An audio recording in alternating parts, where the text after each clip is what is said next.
Hey everyone, how's it going? Welcome back to Chef Vic Cuisine. Today we're making syllabub.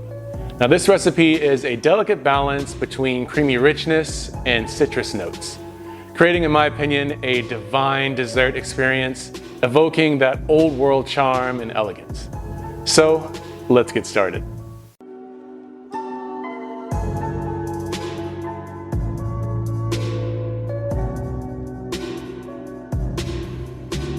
Alright, so let's dive into this recipe. It's pretty simple. So in the bowl of a stand mixer, we want to add in 2.5 cups worth of heavy cream. And we're going to follow that up with 2 cups of powdered sugar. You want to whisk those together until the sugar dissolves and the mix thickens slightly and looks somewhat foamy. At this stage, we want to add in the zest of 1 large lemon, followed by the juice of that lemon. And then we're going to add in 1/2 cup of a sweet dessert wine. You can choose between a sherry, a moscato, or white port. And finally, you're going to add about 1/4 teaspoon's worth of pure vanilla extract. Whisk these ingredients together until the cream forms a stiff peak. Be careful not to overmix this, otherwise you'll start making butter.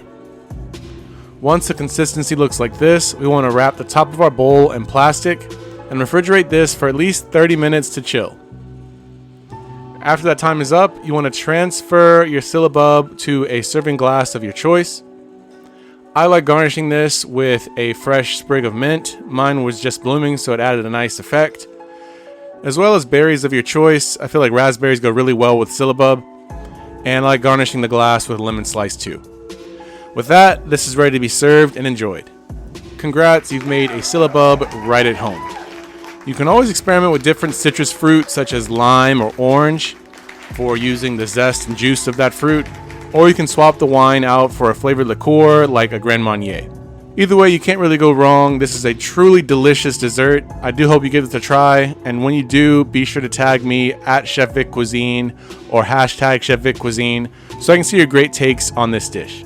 As always, this recipe and many more can be found in my cookbook, Chef Vic Cuisine Volume 5, Mastering Your Inner Chef. And that's available on Amazon, and I'll be sure to leave a link to that in my description box. And feel free to click the pop-up on your screen for more information on that as well. Thank you all so much for watching. I really hope you enjoyed learning how to make this dessert. And if you did, make sure you smash that like button for me. It's one of the best ways to show support for the channel. And if you haven't done so already, make sure you hit that subscribe button too. And feel free to share this recipe with all your family and friends. And stay tuned for next week where I show how to make my chocolate hazelnut babka. This is one of my specialty bread recipes, so make sure you don't miss this one. Well, thanks again for watching. I truly do appreciate it. You can always check out more recipes on my page now. YouTube thinks you like these videos, so let's see if they're right. And I'll catch you next time on another episode of Chef Vic Cuisine. And until then, peace.